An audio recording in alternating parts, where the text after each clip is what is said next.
Well, what's up, everybody? It's Guido here. Um, turn the volume down so no echo.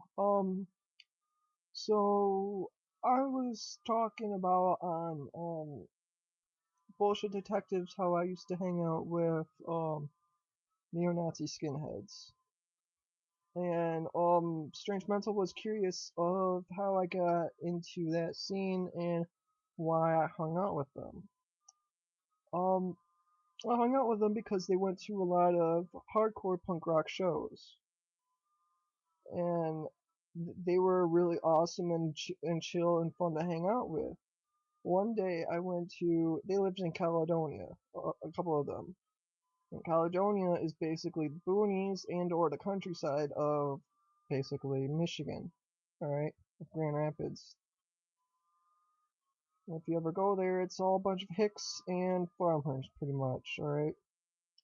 Well, I went to a house show that was in a barn, and there was people who were there who were preaching about white power in between songs, and I'm looking at this and I'm new to the scene and I stand out completely because I was not a skinhead at the time. I had long hair, and they were preaching white power and shit, and they were um doing that, and then all of a sudden the party started after the songs were over. Everybody's just started smoking fucking crack. And I was like, okay, I need to get out of this scene. This is fucked up. So I called my friend. She picked me up and she took me home. And I told her about what's happened and what I saw and all that. And she was like, "You need to stay the fuck away from them." And I'm like, "Well, yeah." But the thing is the reason why I hung out with them is because they always had my back if I ever got in a fight or into a pit beef. And what pit beef is basically people who go after people who are in a pit. Say like, for like hypothetically, all right, hypothetically, joking around matter. Like if I saw Boy Blue, and since I'm not beefing with him anymore, but like a while back, if I was beefing with him and he was in a mosh pit doing his thing, I would jump in the mosh pit and target him, and I would smack the fuck out of him or lay him out. That's what pit beefing is, all right. Or like how I disagree completely with Strange Mental and how he claims that he's Juggalo and OG and all that shit when he's clearly not. And if he was in the mosh pit, I would go after him. That's called pit beef. All right. And if somebody had pit beef with me, they would go after me. But what these guys would do is they would look after everybody. But the thing is that they would only look after everybody who was white. And before I went to that house show or whatever at that barn, I thought that that was kind of weird that they would look out for me, but not for my friend Sean, who was clearly a black dude, alright, in the pit, but they would look after me from like pit beefs and shit like that. And after the show, if I ever got in a fight, which where I got this scar on my eyebrow where it won't grow, if you clearly look, you know, like if I go like this, you can clearly see it. But I got my eyebrow split open, and they had my back, and it was like 3-on-1 after that.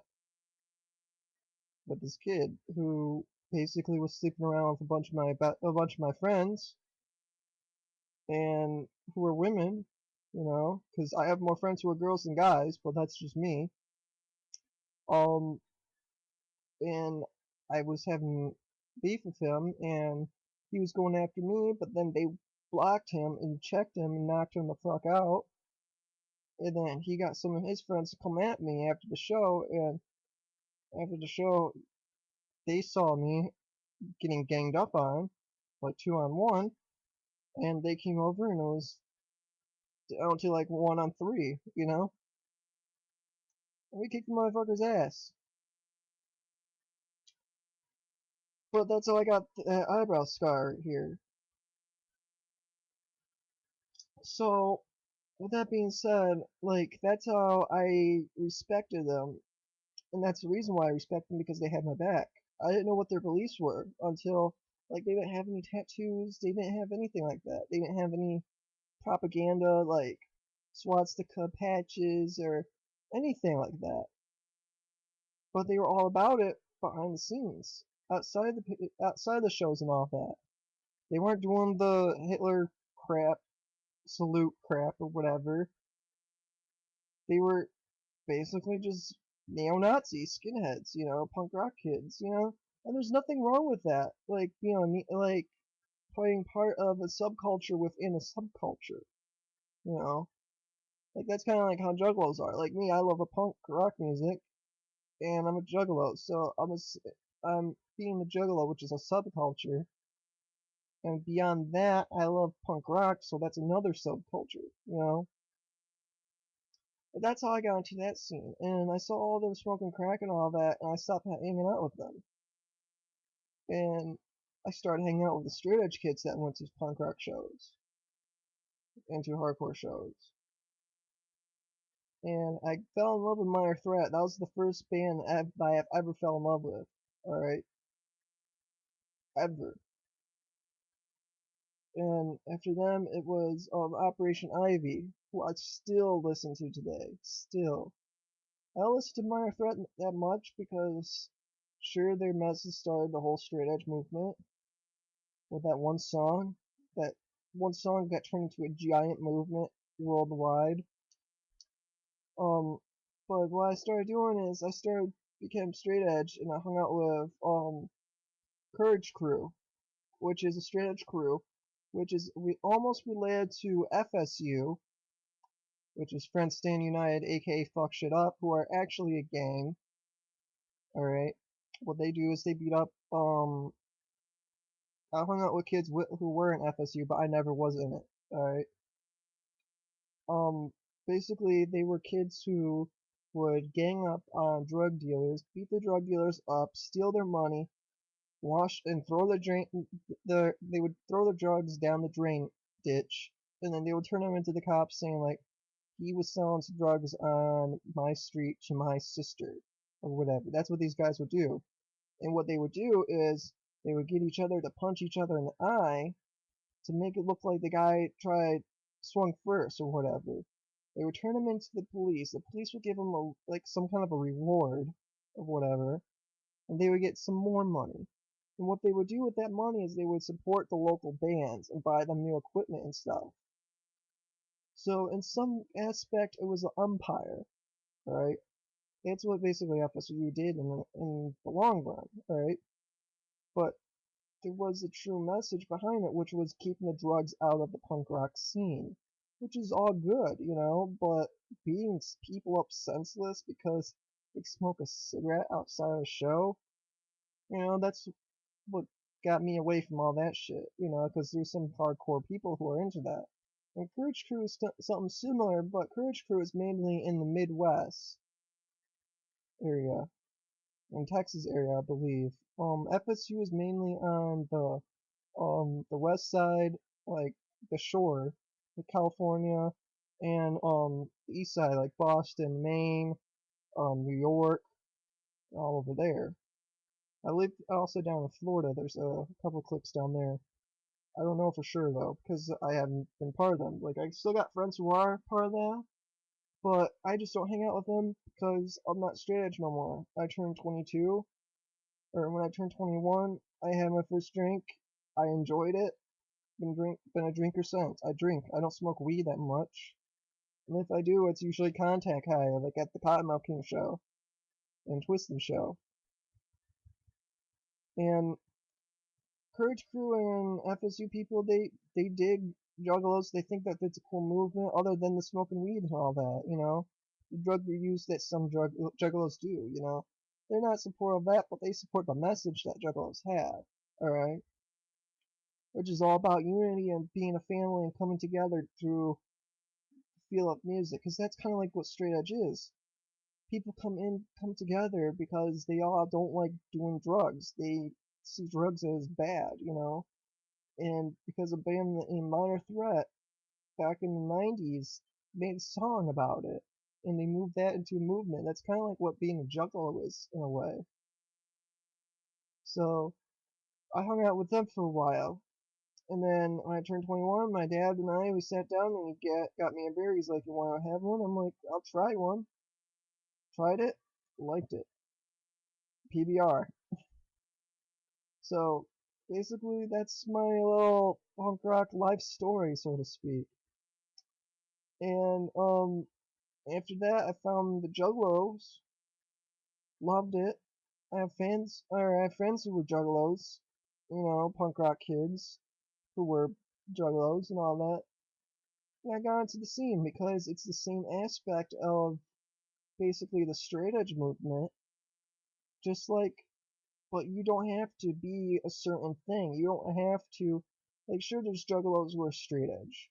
Sure, there's juggalos who are punk rockers. There's juggalos who are, like, actual gangster rap fans. Now, there's some juggalos that are actual gangsters or whatever. There's some juggalos out there that are into metal, who are metalhead juggalos. There's all different kinds of, like, subculture within being a juggalo. And that's what I love about it, because being a juggalo is just being you know, and connecting with other people who love the music. That's all it is. It's not about merch. It's not about this or that or this. It's about just being one with another human being. It's about being family. That's where the whole Juggalo family aspect comes from. And that's the reason why I consider myself a Juggalo. Because I've been part of all these subcultures before. Like, I was in that scene of the white supremacy type neo-Nazi skinhead crew. I was in that scene, but I never joined them. I was part of the scene. I've been in the scene and all that. Like, I saw what they were about, and I was like, that's not me, man. And they're like, alright, that's fine. You can walk out. I'm like, alright. Never shaved my head, never did any of that shit. Like, and same thing with the straight edge thing. I was straight edge for 4 years, and vegan edge out of the 2 years. That's why I'm so damn fucking skinny, dude. Like, if you look at me in person, I'm a skinny ass motherfucker, but I'm tall as hell. I'm 10 pounds underweight because I ate so healthy at one point.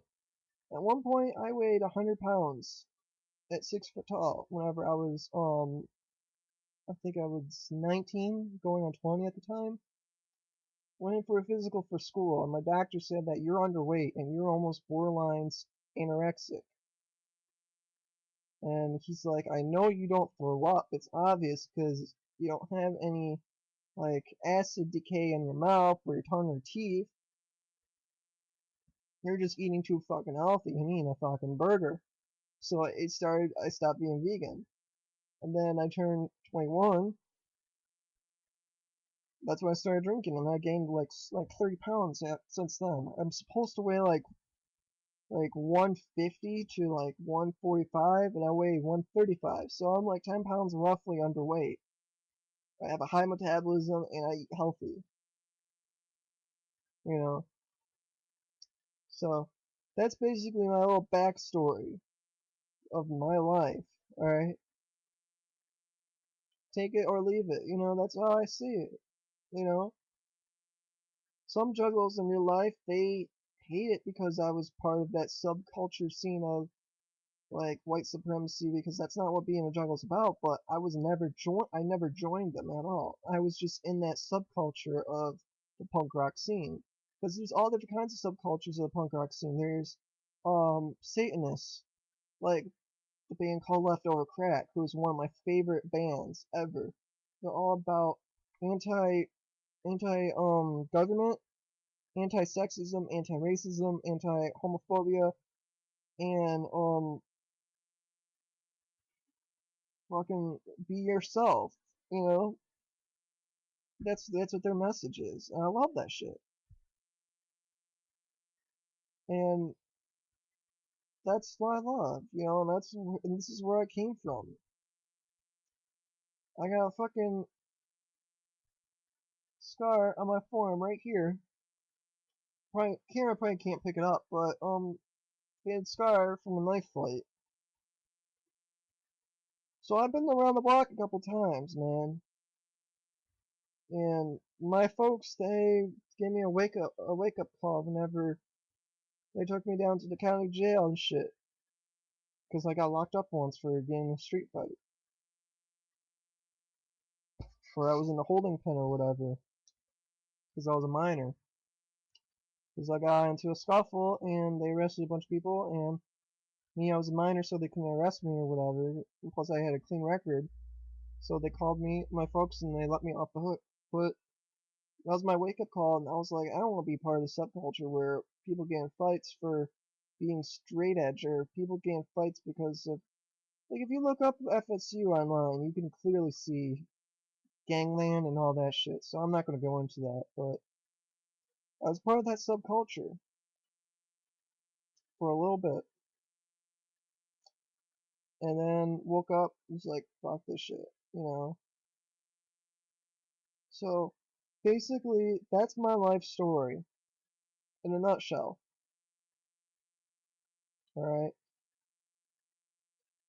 And I feel like I'm just repeating myself now, but I'm just gonna cut it here. So take it or leave it.